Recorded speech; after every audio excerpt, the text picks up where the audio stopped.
This 1 Degree Outside video is brought to you by the Topsfield Fair.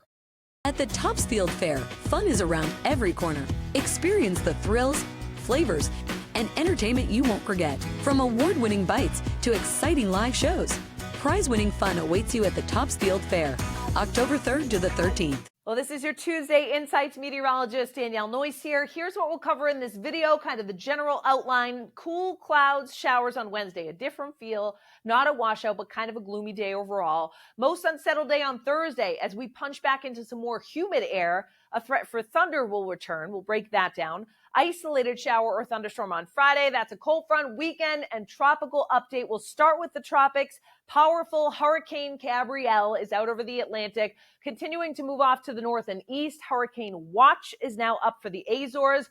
Our impact here at home, swell and some rip currents and some surf we'll talk about in a second. Several other clusters of thunderstorms, though, with a moderate to high chance of development out over the Atlantic, one over the Lesser Antilles, and another little weak area of low pressure east-southeast of the Bahamas. So lots to keep an eye on in the coming days. Some additional named storms likely by the end of the week and potentially into the upcoming weekend.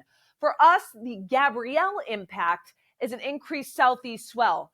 Offshore coastal waters, it's about a 5 to 6 foot sea. Closer to the coast, the wave action is about 2 to 3 feet, but the rip current risk is elevated over the next several days. Notice on Thursday, offshore, it's about a 4 foot sea, so it does come down a little bit. The next couple of days are when we'll have that highest surf, and then it does kick back up with the cold front, though, that will be offshore of Nova Scotia. And notice some 5, 6, 7 foot seas all the way from the northern flank and stretching back off the coastline of Nova Scotia to end the week. Meanwhile, rainfall is a big story. We could use some with the drought conditions across the Northeast. I am playing things through the day on Thursday, and it does look like a lot of areas will pick up about a half an inch to an inch of rainfall, some locally higher totals in western New England, and a little bit less in southeastern areas, far northern and eastern Maine as well, but at least we'll get some rainfall, and anything at this point will be welcome news, particularly for the areas that are hardest hit by the drought right now across portions of central New Hampshire and stretching into western Maine. The areas of rain come in with a front that will push through and offshore tomorrow and then comes back, returns. The front stalls out a little bit and then pushes back in as a warm front. So the threat for thunderstorms tomorrow is generally down to the Tennessee River Valley. As we punch into that warm front, or the warm sector, as we call it, on Thursday, mainly in southern New England, that is where the risk of a thunderstorm is greatest. Up and down the eastern seaboard, this green represents an isolated chance for severe weather, but notice it does climb into southern New England. So point being, the calendar may say fall now, but we're not completely done with thunderstorms just yet. It is a day to be weather aware on Thursday for some thunderstorms to crop up. Friday, cold front coming in. That will bring a shower or maybe an isolated thunderstorm with it, and then some relatively drier air comes in as we kick off the weekend. So let's zoom in. Our Wednesday featuring a lot of clouds. Kind of a gloomy day, maybe some pockets of drizzle, a stray shower or two from time to time. Notice the temperature 60s to lower 70s. So definitely a totally different feel compared to today when highs for some of us are into the 80s. Notice at the coastline, 60s, and it's not raining the entire day for our Wednesday, but you may get a spot shower. Even a stray thunderstorm is possible in southwestern Connecticut for our Wednesday evening. Wednesday night, what happens here is that warm front starts to come in.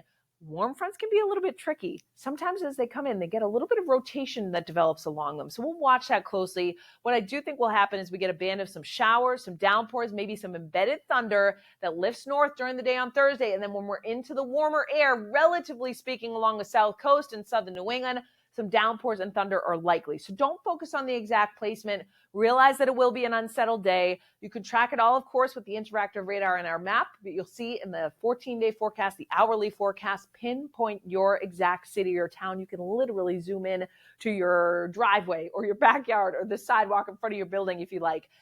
app.onedegreeoutside.com, if you already have our app, has some tips and tricks on how to best use our app. So here comes the warm front. A lot of times these are forecast to go a little too far north than they actually make it. And it takes much of the day until you feel the difference when we get into the warmer air in southern New England. But notice a band of rain with it, then a chance of a thunderstorm in southern New England, then another cold front comes in Friday. So it's a very active pattern this week And on Friday, that means maybe a passing shower or an isolated thunderstorm. High pressure will nose its way in for the upcoming weekend. So right now, both Saturday and Sunday are looking mainly dry. Can't rule out an isolated shower, but we'll talk more about that. It's not going to be ruining your weekend by any means. And high temperatures will probably be warmer than average for this time of the year for the first full weekend of fall. All right, highs for our Wednesday, 60s to maybe 70 inland. It may be worth having the umbrella with you. There will be some spotty showers around. 50s overnight for Wednesday night. Chance of a shower or downpour mainly in southern New England.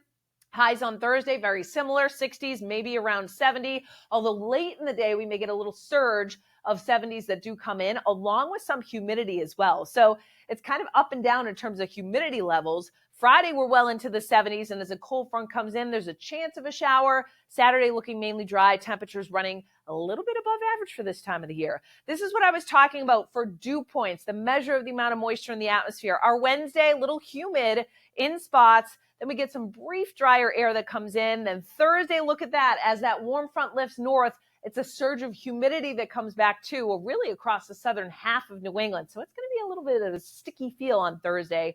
Far northern New England, we're a little more removed from that. And even into Friday, it's humid until late in the day when some drier air comes in, heading into the start of the weekend as well. 14-day dew point and feels like forecast included in each of our membership levels.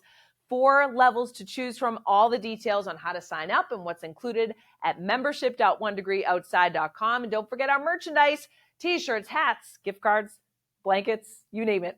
Different sizes, colors to choose from too, all at swag.onedegreeoutside.com.